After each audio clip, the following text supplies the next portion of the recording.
Hi, this is Mariah, also known as Mariah Amazing. And Una, hey. Hey everyone, you are tuning to Melanin Voices podcast. Welcome. Hey.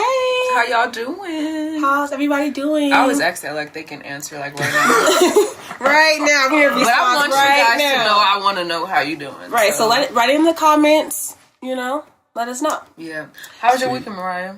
My week was pretty good. Your vacation. My vacation. I had a 2-week vacation. Tell me about you, girl. I went to Dominican Republic, and what I did in Dominican Republic was just have a relaxation time. It was really relaxing and kind of got to disconnect a little bit. And then I unexpectedly went to New York. Long story short, I had to go to New York, and thank God Michelle lives there. So I got to stay with her for a few days, and she threw me out of my comfort zone because if you don't know, Michelle has events that she throws, like speed dating, mixers, things like that, where she throws events, and she needed some help with promoting her events. So we went all around Harlem. Me, actually, not we. She drove all around Harlem, and I had to get out and go to every barbershop that she walked past. And I'm like, I don't want to talk to these niggas. Like, I'm not trying to be here in the barbershop. So I had to, low-key act like I don't know, like I was this big honcho person walking to a barbershop, but I really did not have the confidence of it to go into some weird random barbershops. But I did it, y'all, so it pushed me. But would I do it again? I don't know, stay tuned. But I didn't. And then I went to DC, and everybody knows I love DC, so that was just well, if you ever plan your own event, then I'll be ready. Yeah, I'll be have the confidence to talk to whoever it is. Yeah, Michelle's good for throwing people out of their comfort zone. She would really That's her thing. Yeah, she loves it. I don't know if she gets a joy out of it. She does. And seeing you does. tremble. Suffer. I be trembling. We pulled up to the barbershop, and I'm trying to get out, and there was a guy having a conversation with his friend in front of us, his car. We're double parked, and then she was honking the horn at me to talk to the guy. So she was like, "Tell him to come to the thing." So she was and I kept walking. I kind of knew what she was trying to say, so I kept trying to walk to the barbershop, and she kept honking the horn louder and louder. So it was making a disturbance. I'm like, let me just go over here and talk to them. Hi, sir, can you please come to here's the flyer to come to this barbershop, and then you have to do a rejection. Rejection is not the greatest, as we all know. So, yeah, that was a lot. So, yeah, it is what it is. But would you say it got easier, as each rejection went? I ain't gonna lie to you. I'm not gonna lie to you. It didn't get easier. All right. Because I never had the chance to, put a little Band-Aid on my boo-boo. Mm-hmm. I had to go straight to the next thing and open up the wound some more. Just put some little salt in there and just let it marinate. But it's okay. I have the confidence to speak to anyone. Yikes. Yeah. So that's that. Una has an announcement, you guys. I do. So exciting. Say the announcement. Say the announcement. She just threw me under the bus. Sure did. I did a Michelle on you. You definitely did, though. I did. So you guys, I am expecting. I'm having a baby. She's having a baby. Woo woo. Woo. She's gonna be a mama. I actually just found out January 11th. I've been pregnant since November or something. Oh, wow. I'm kind of glad that I didn't know, though, because I'm, anxious already. I'm obsessing about everything, and I'm, super scared about everything. So I'm kind of glad I didn't know. But I'm, I feel like I should sue the doctor, because something could have happened. Oh. Because I've had, a couple drinks, in between being pregnant and finding out. I had some drinks. So something could have happened. Yeah, but nothing will happen and you're fine. Yeah, so, baby's due August 18th, but I'm not, super stuck with that due date, because I know that anything can change. It's just a day. Yeah, literally. So, I was late, my little brother was early, so I'm but I'm super excited about it. It's kind of surreal.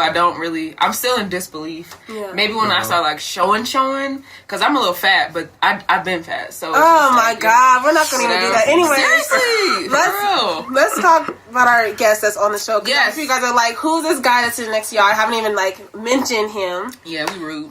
Yeah. This is Anthony Cotton, and we're going to let him have the floor to tell you about what he does.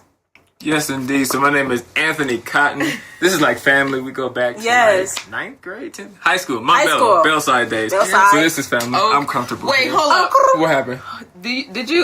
Do you know Mariah had on a pair of East High School pants the other day? Why is she so childish, bro? Isn't that so so disrespectful. Okay, first of all, isn't that disrespectful? They were sweats and they were comfy. My boyfriend went to East High School. Exactly. We were recording in the comfort of my own home. It doesn't I didn't matter. think that I had to dress up to be in my own house. No, you don't have to dress up. You just have to not wear East pants. East High School? What? I never bought any Montbello apparel because we had uniforms and the other stuff. You had to buy the shirt with the little warrior logo. I'm not wearing that in my house. I'm wearing in my house. So I got rid of that as soon as I could. I never had the money, the funds to buy Montbello apparel. And when I did get that from my check, I had other things to buy. So I wasn't purchasing any sweats and track things like that. These sweats came from somebody who had bought those things while they were in high school. I never did. So you had to wear them. But you got them on, though. Yeah, you had to wear them. Yeah, in the comfort of my own home at 9 o'clock in the morning. You weren't going out, running errands with them. I was in my home. It was on your skin, your flesh. I just feel the need to tell every person who went to Montbello that she had on East High School sweatpants. No one cares. Everybody cares. No one cares. Every person that went to Montbello cares. No one cares. I swear. If you care, let me know. We let you know. Dirty little secret. I live on the east side now, though. Wow. That's a whole. I mean, that's different though. I guess. I mean, unless you, I don't know. When you start wearing East High School apparel, then I'm gonna. That's when it's okay. So I'm still in the clear. But that was not. I don't give a damn what y'all say. This was as comfy as milk. I don't care. This was the best sweats I ever had in my life. Anyways, I'm sorry. Give me some warrior guests. Anyways, some warrior guests. We've had that already. Give me some warrior apparel. Warrior sweats, track pants, whatever. Okay. I got a towel. If you guys are concerned about it. That's deep. Okay. Sorry. Go ahead. Yes. Go ahead. I'm so sorry I cut you off. She cut you off. You're good. You're good. Anthony Cotton. I am a motivational speaker, a dancer, and a children's book author. Woo. Again, from the Montbello area.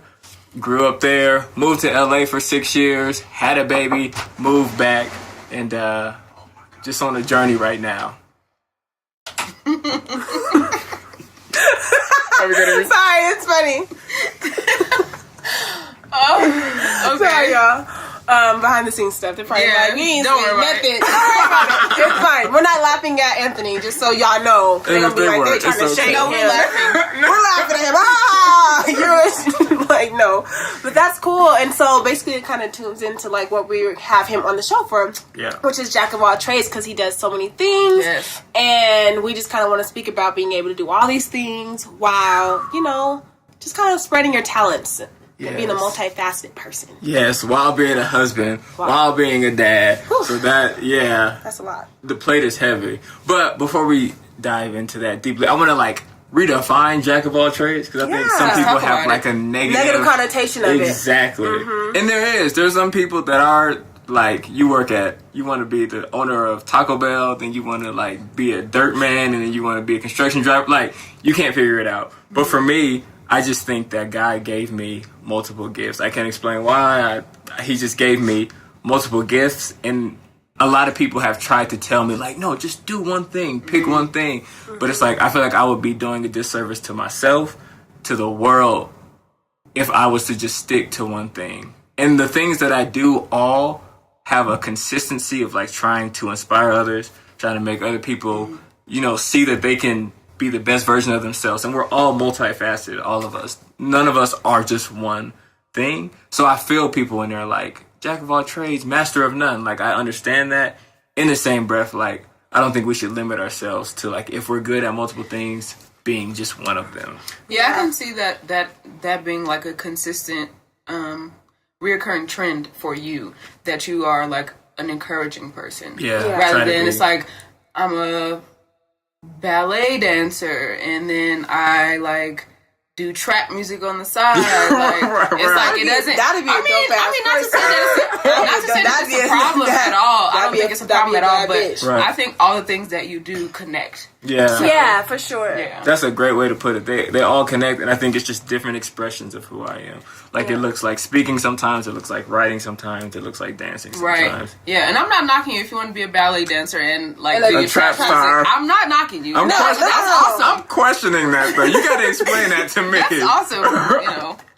Yeah. Okay, well, okay. Can I answer my first question? Go ahead. So, what like, how did you get your start in your industry? And I say industry, I want to say Shoosh. kind of like you. I don't want to say entertainment, but because it's so broad. But entertainment. How did you get your start in entertainment? Yeah, can you? Honestly, I feel like you've always been entertaining. Yeah, like since we were in high school, like just low key, so playful. Not even low key, that's high key. Yeah, always playing all the time. Like obviously, you're still a great student, but you were like the life of the party, very joyful. So. Yeah. Yeah, I want to know your story. I know a little bit from the conversation we had about you moving to LA and then coming back and all that. But I feel like if we kind of dive into that, it'll help you answer this question and we'll learn a little bit more about you.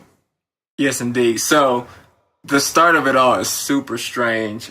It actually all started when Michael Jackson died, which kind of makes sense when I explain it, but sounds weird on surface level. So when Michael Jackson died, I was watching, like I knew about Michael Jackson, obviously, who doesn't? Right. But I was watching, like on TV, on the news, when they like show all the stuff the person has done and the impact that they've had on the world and da-da-da. And that was like the first moment that I realized like, oh snap, like he used music and these people are like crying. He used music and these charities are being built. He's used music and these people like, I don't know what their lives look like, but they're so happy to see him and they're so happy to be here and he brought people together. So that was the first moment that I realized like, oh, you could use what you're good at to make other people feel better or whatever that may be. And I had already been dancing. I can't explain that. Like I wish I could, but it's just something that I was good at. My dad can't dance to save his life. My mom can't dance. It's not like a genetic thing. I had no training. It was just something that like, once I saw it, I could do it. So I think it all started with dance. So I saw that. I'm like, all right, I'm about to start dancing to make people feel better. And I started doing dance videos, talent shows at Montbello when they used to be cracking. my senior year, they weren't as big, but freshman and sophomore year, the talent shows were crazy. Yeah, and just doing different performances around the city, and that's how the dancing piece started. Along the way,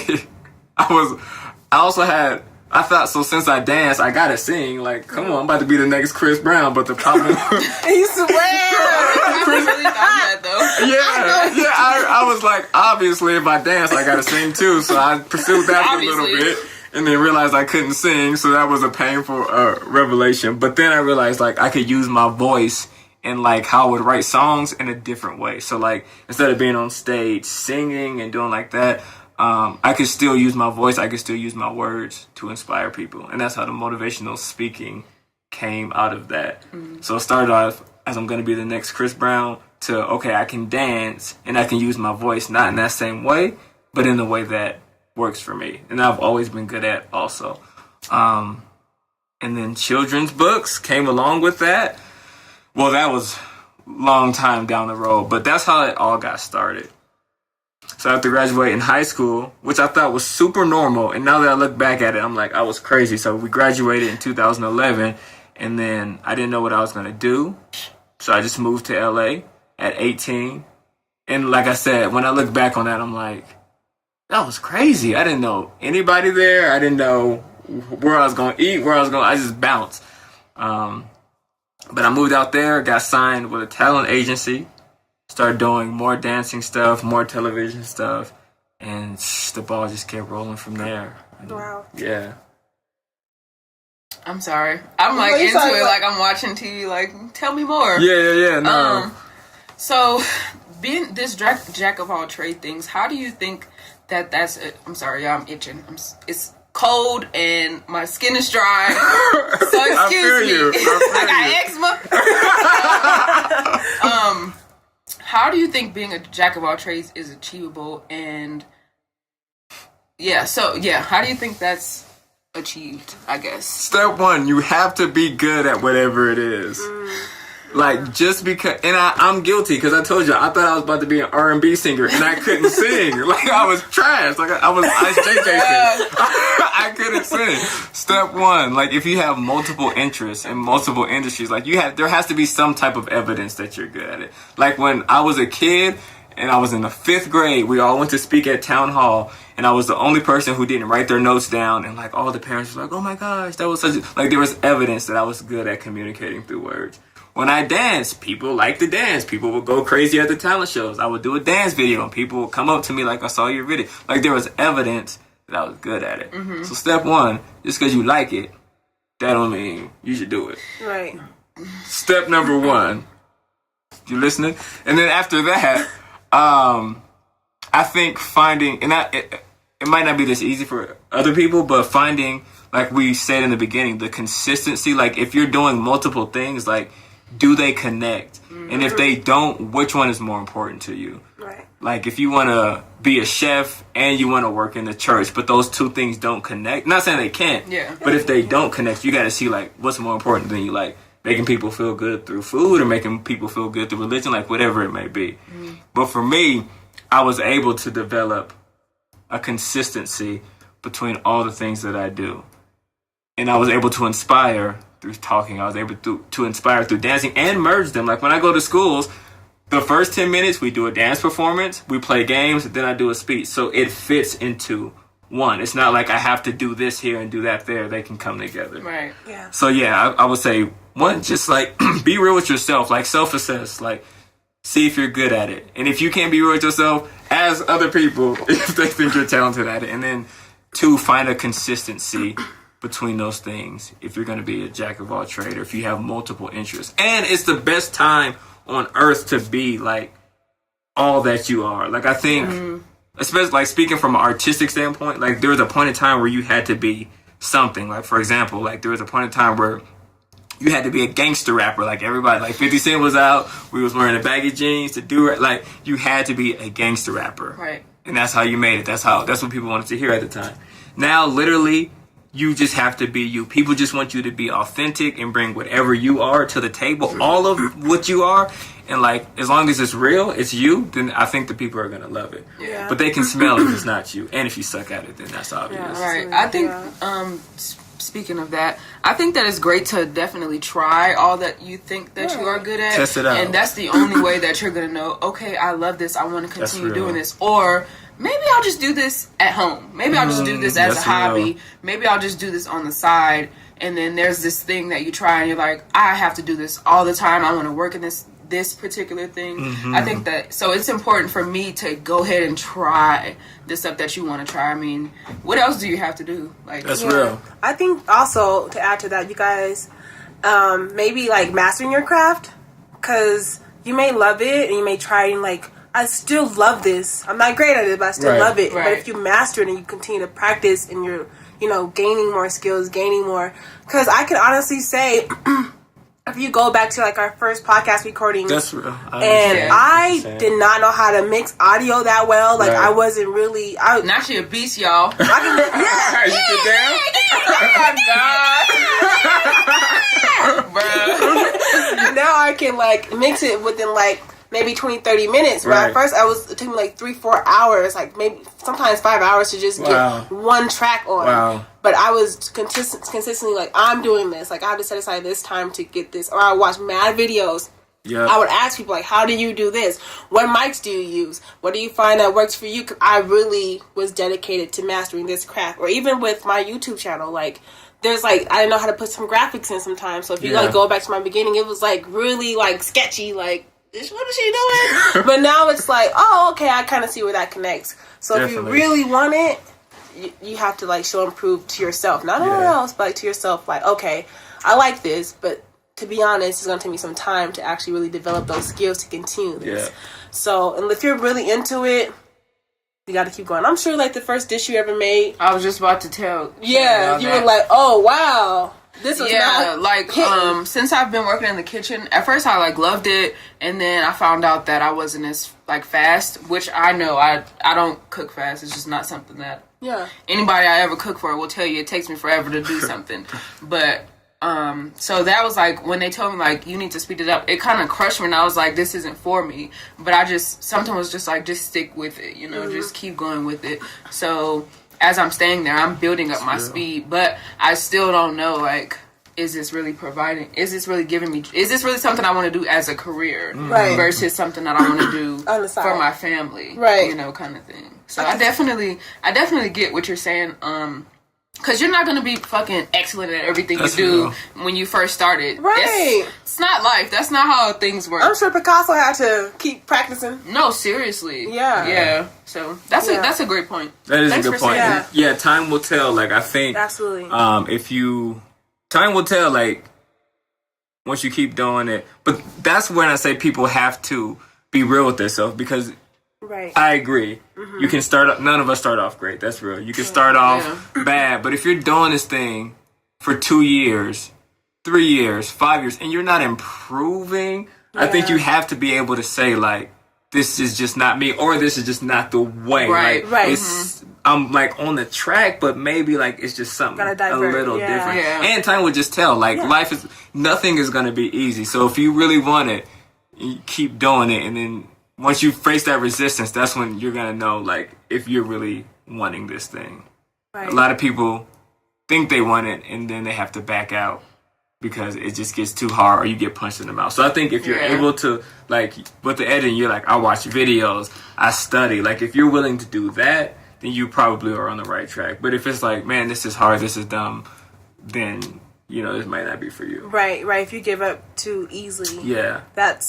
Then anything can be right for you. But I do want to say it, at some point, you gotta, like, be honest. There should be evidence. Yeah, absolutely. There should be evidence that, like, oh, I'm kind of getting better at this, or oh, I'm getting faster at editing these videos. Like, if it's the 6th year that you're doing videos and you still have no clue, or you're not willing to put in that time, then you probably should do something else. Yeah, absolutely. Yeah. If you're not willing to dedicate time to anything that you like, then maybe you don't really like it. Right. Or it makes me so happy to hear, Mariah, that you were trash at first, and now you're like... Yeah, I was trash. I'm serious. I'm trash for lack of a better phrase. No, we can't use the true words. You were trash, and you're good now, so it doesn't matter. The bottom of the barrel, bitch. No, she's really so good with her graphics, and she does it so fast. Like, when I asked her for help with graphics, she's like, just do the and it's done. And I'm like... Man, if it would have took me a couple hours to get this done. Like, she's really good, and I think it's great for people to see where people started from. Oh yeah, because a lot of the times you don't get, you know, like, a lot of people don't see you until like you're great. Highlight reel. Yeah, you just see their highlight reel, kind of like the whole Instagram thing. So it's good to see people. I don't want to say I want to see people struggle, but I just want to see you evolve. Yeah, absolutely. Like I think my favorite. One of my favorite YouTube artists is Shameless Maya. Cause you can kind of see her. Like her growth. Yeah, her progress. And she's honest too. She's so honest, and she's even willing to like share some tips and tricks with you as well. As she learns. She learns. She's like, she made a video a couple weeks ago, and she's like, "Look, I'm in debt. Like, I'm in 6-figure debt." Woo! And she like put it out there for everybody to know, because people think that she's just like making money. And she is, but you know, when you make money, it costs. You got to also spend money too. Man. So that's real. Yeah, that's what they say. They say it takes money to make money. That's what they say, girl. I hate it. Or scare money don't make money. I'm like, that's kind of like when I see like rich people say that money don't make you happy or something like that, or like they're just. Oh, here she go. I know what you're about to say. Go ahead. I'm just like. No, I'm curious. I just like want to like I'm curious. Or people who have like gone through the struggle and they're where they want to be, and they're like, I'm so happy because I wasn't worried about what I didn't have and all that kind of stuff. I feel like I want to see people who don't have nothing, who are like, I'm happy. You know, I'm happy because of my family, or I'm happy because of this. I live in a box, but I'm still happy. Like, I want to see more of those stories. I'm sick and tired of seeing these rich people or people who are there and are like, I'm so happy and it doesn't have nothing to do with my money. Yeah, okay. I mean, I'm sure you can be happy and not have anything, but those stories aren't being told. Yeah. And those stories, that's crazy. We were just talking about this in a meeting I was just in before that. I don't think there's a lot of those stories in America because there's just so much access, and we see so much of what life, quote unquote, could be from a materialistic standpoint, that it's just harder to be content. Like, in a different country where everybody lives, and I'm not trying to be... Yeah, but I was saying, so when everybody around you is living in hard circumstances, and you don't particularly have access to the internet that we do right in the palms of our hand, it's easy to be like, we have joy. Because the bar isn't as high. Like, everybody's kind of on the same playing field, and everybody's supporting people. In America, we're very individualistic, so that doesn't help. Because we don't seek other people's perspectives as much. And we just have so much access to, like, the good life. And we've been programmed since we were children to what the good life is, which is just putting more money in these companies that have money's pockets. That is just, it's hard for us to break from the mindset of, like, getting to a certain level to be happy. Yeah. I even struggle with it. Yeah. And then it's hard, too, because when you see, or I'll speak for myself, when I see the other side, like, what not having money does to people, it's like, I don't want that. Right. And that does not look like happiness. Right. When people have money, they look happy, but my grandma and them who are dead broke, I don't hear many happy stories from them. Yeah. You know what I mean? It's so, like, how many happy people do you really know that are, like, truly, genuinely happy? Yeah. Yeah. Money's a weird thing. Yeah, it's a weird thing. It is. Because it's a great resource. I think it's a great thing. Absolutely, of course. Yeah. In the same breath, like, it's just a weird thing. It's funny that you brought that up. I was just talking about that. That's how we do. Yes. We connect. We enlightened. Connecting the dots. What do you say to those who want to, like, start doing other things, but they're like, I don't even know how to, like, start. Yeah. Like, I don't even know how to, like, get on that path. Woo! That's hard for me to be nice about, because, like you said, it's 2019. Mm-hmm. Most of us have smartphones. Right. If we don't have smartphones, all of us have access to the library. Even if you're home, I go to the library a lot. There's mainly homeless people in the library. So no matter what your circumstances are, you have access to information. So I gotta be honest. Be honest. I gotta be honest, but I gotta be kind, because I gotta understand, like, it's harder for some people. Like, it's just harder for some people. But I don't really like the excuse, like, I don't know where to start, because you can literally Google, like, I want to be a chef. 10 steps to becoming a chef. Yeah. And not to say that those 10 steps are going to change your life, but, like, if you're not doing that, I don't really want to hear, like, I don't know where to start. Right. That's where you start. Google your industry, and there's going to be the first 10 steps, and then just start doing number 1, doing number 2.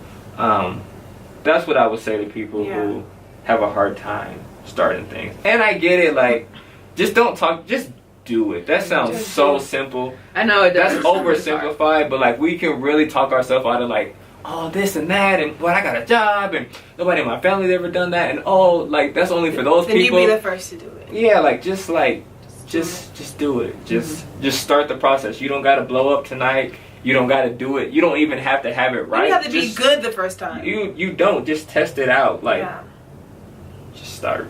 That's what I was saying. No, seriously. I wish I could say something that's gonna, like, open the heavens and, like,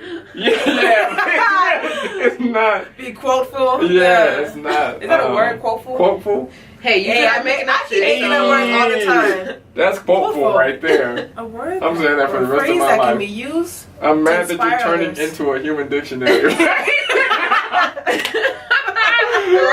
Dictionary. A word. Oh, look at him. He's like, wait, what's going on? Excuse me? Quoteful. I like that. Yeah, quoteful, hopeful.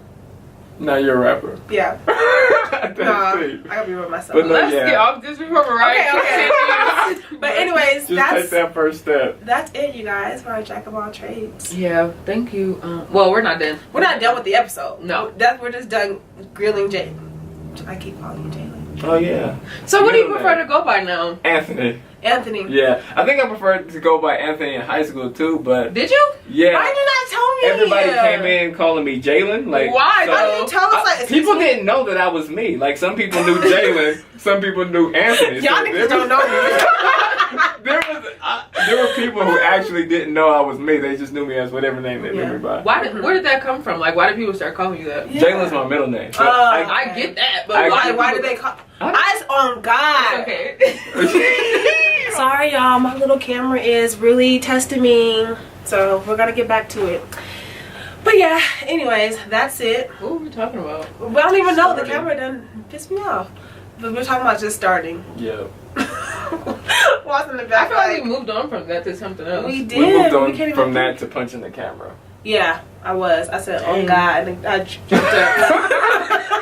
Bruh.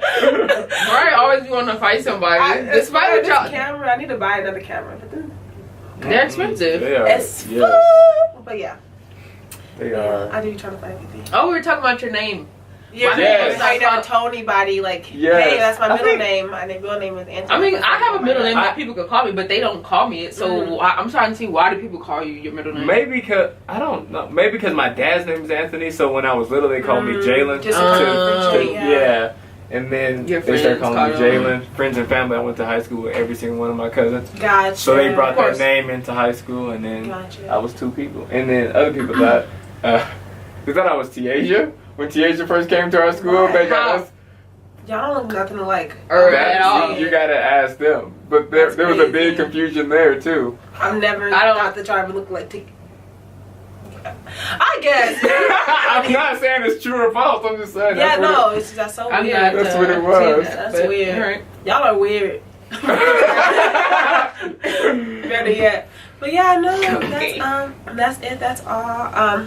For Convos with Mariah, you guys, this week, I wanted to just kind of ask of you guys to email me at heyimariah@gmail.com and let me know of some spaces that are willing to allow my friend to create an event there for mothers and dads and just fatherhood and motherhood. I won't say exactly what it is yet, but we just need some help with the space. So if you're willing to allow us to use your space, hit me up and I'll get that information passed over to her. That's it for this for my Convos with Mariah segment. I want to make it all about her for that. Okay. Yeah. So you need some space. Event space. We do event space, yes. How many people? 40 to 50 people, and around the end of March, early April. Cool. All right. Yeah. I'll keep a lookout. Thanks. Y'all too. Yeah. Yeah. Preferably free. But we're willing to send some coins, but preferably free. Preferably free. Yeah. All right. So now time for Unadish. Yes. That was the skillet. Oh yes. Yeah. I should be able to skillet. Usually I have I usually have plate scraping. Like that's cute. Dishes when you it doesn't matter. It's all cute. Okay. You know what you do. I believe in you. All right. Thanks. Okay. Oh, thank you. All right. So this Unadish segment, I'm gonna talk to our guests about. Do you cook? Yes. Hi. Are you? You want to talk about gender roles for a second? Yeah. I'm gonna get into it. Yeah. Go ahead. No. My bad. You're the guest. Go ahead. Okay. No. Yes, I do cook, and I do most of the cooking. I was about to ask that next. Oh, that was so yeah, I do most of the cooking in my house because I enjoy to cook and my wife doesn't. So it doesn't make sense for her to have to cook because she's a woman.